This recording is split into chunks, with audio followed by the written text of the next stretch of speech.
राजनीति सबसे कठिन मार्ग है। अधिकारियों के ऊपर दबाव बहुत ज़्यादा है। जो मुख्यमंत्री हैं और तमाम मंत्री हैं वो अधिकारियों से किस तरीके से बात करते हैं मंचों से आपने देखा। सुन ले कलेक्टर, सुन ले एसपी। बहुत मेहनत मजदूरी करके पेट को काट के माता पिता कलेक्टर बनाते हैं, क्या इसीलिए कि उनको इस तरीके से अपमानित किया जाए? ये अपमान जो है नेतागण करते हैं अधिकारियों का।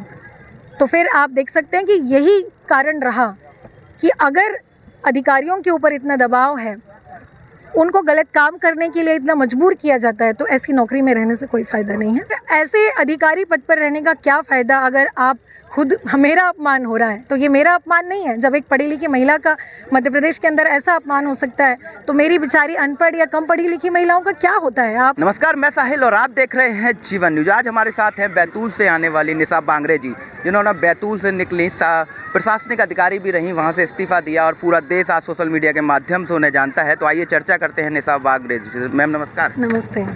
आज आपको पूरा देश जानता है, आपके संघर्ष को जानता है। लगातार आपने बैतूल में संघर्ष किया और प्रशासनिक अधिकारी होने के बाद, डिप्टी कलेक्टर होने के बाद आपने इस्तीफा दिया और राजनीति की ओर रुख में हो जाए, क्या वजह रही है?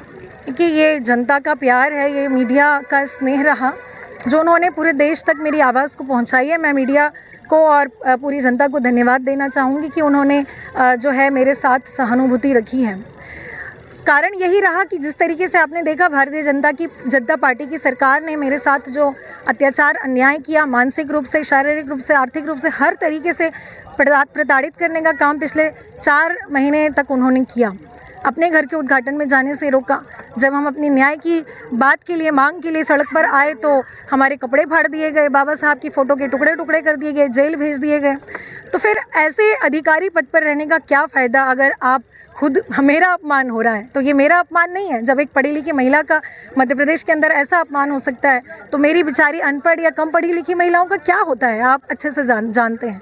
तो यही सब कारण है जिसके कारण मुझे नौकरी से त्यागपत्र देना पड़ा। मैम, आपने बैतूल से टिकट की मांग भी की, टिकट आपको नहीं मिला, क्या कारण रहे? देखिए, 230 में से 229 सीटें कांग्रेस ने डिक्लेयर की। आप जानते हैं कि एक सीट को रोक के रखा गया, आमला की सीट को। उसका कारण भी यही था कि मेरा इस्तीफा मंजूर हो जाए। हाईकोर्ट ने आदेश दिए थे कि 23 अक्टूबर को जो है सामान्य प्रशासन विभाग को निर्णय लेना है, और निर्णय ले भी लिया था। मैं बताना चाहूँगी कि हमारे वकील जो है रात के 9 बजे तक ऑफिस के दरवाजे के सामने बैठे रहे, दरवाज़ा भी खुला था। लेकिन सामान्य प्रशासन विभाग के जिम्मेदार अधिकारी कहते हैं कि हम आपको बुला करके दे देंगे ऑर्डर जो है, आदेश इस्तीफे का, आप चले जाइए। और जैसे ही उन्होंने ये बोला और कांग्रेस ने अपनी सीट को डिक्लेयर किया, अगले दिन विजयादशमी की छुट्टी के दिन उन्होंने मंत्रालय का ऑफिस दरवाज़ा खोल करके हमारे वकील को बुला करके छुट्टी के दिन हमें जो है इस्तीफे के ऑर्डर की कॉपी दी। तो इस तरीके का षड्यंत्र भाजपा की सरकार ने किया। कांग्रेस ने प्रत्याशी घोषित कर दिया था, उसके बाद बदलने में बहुत प्रकार की संगठनात्मक दिक्कतें आती हैं।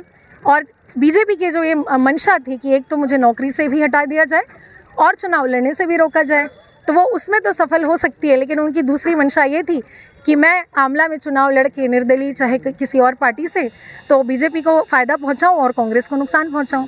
तो वो हम होने नहीं देंगे, क्योंकि हमारी विचारधारा कांग्रेस की विचारधारा है। हम चाहते हैं कि कांग्रेस पार्टी आगे बढ़े, तभी इस देश का लोकतंत्र मजबूत होगा और संविधान सुरक्षित रहेगा। वैसे मैं एक चीज़ जानना चाहूँगा, आपने फॉरेन में भी इंजीनियरिंग की पद पर रही हैं और यहाँ पर आप डिप्टी कलेक्टर रहीं, डीएसपी रहीं, उसके बावजूद आपने राजनीति के ऊपर रुख किया।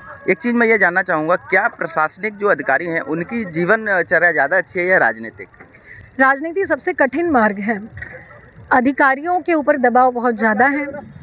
जो मुख्यमंत्री हैं और तमाम मंत्री हैं वो अधिकारियों से किस तरीके से बात करते हैं मंचों से आपने देखा। सुन ले कलेक्टर, सुन ले एसपी। बहुत मेहनत मजदूरी करके पेट को काट के माता पिता कलेक्टर बनाते हैं, क्या इसीलिए कि उनको इस तरीके से अपमानित किया जाए?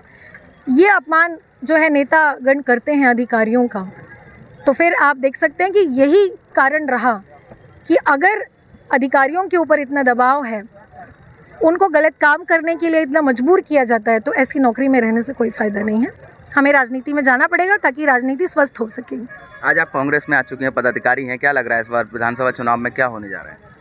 कांग्रेस की सरकार बनेगी। मध्य प्रदेश की जनता बदलाव चाहती है, माननीय कमलनाथ जी को मुख्यमंत्री बनाना चाहती है, और शिवराज जी की इस अन्याय अत्याचारी सरकार से हम छुटकारा पाना चाहते हैं। देश की जनता के लिए क्या संदेश है? देश की जनता, खासकर जो युवा हैं, महिलाएं हैं, मैं उनसे यही कहना चाहूँगी, जो पढ़ा लिखा वर्ग है, कृपया राजनीति को गंदा है, गंदी है कहकर दूर से ना देखें, उसमें उतरें। बहुत तमाम मुसीबतें आएंगी, तकलीफ़ें आएंगी, मुझे भी आई, लेकिन अगर हम पीछे हट जाएंगे तो इस देश का नक्शा बदल जाएगा, और अगर हम आगे आएंगे तो फिर ये देश का नक्शा सुधर जाएगा।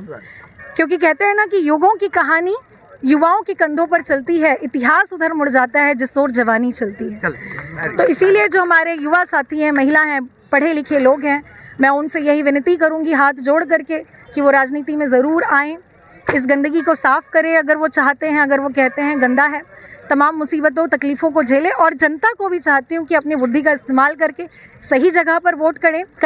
भारतीय जनता पार्टी की सरकार जो है समाज को तोड़ करके यहाँ पर राजनीति देश चलाना चाहती है, तोड़ो और राज करो। और कांग्रेस पार्टी जो है भारत जोड़ करके इस देश पर राज करना चाहती है। तो विचारधारा को समझिए, अपनी बुद्धि लगाइए, अपनी जागरूक होइए कि कौन सी सरकार हमें मान सम्मान और हमारे अधिकार देगी।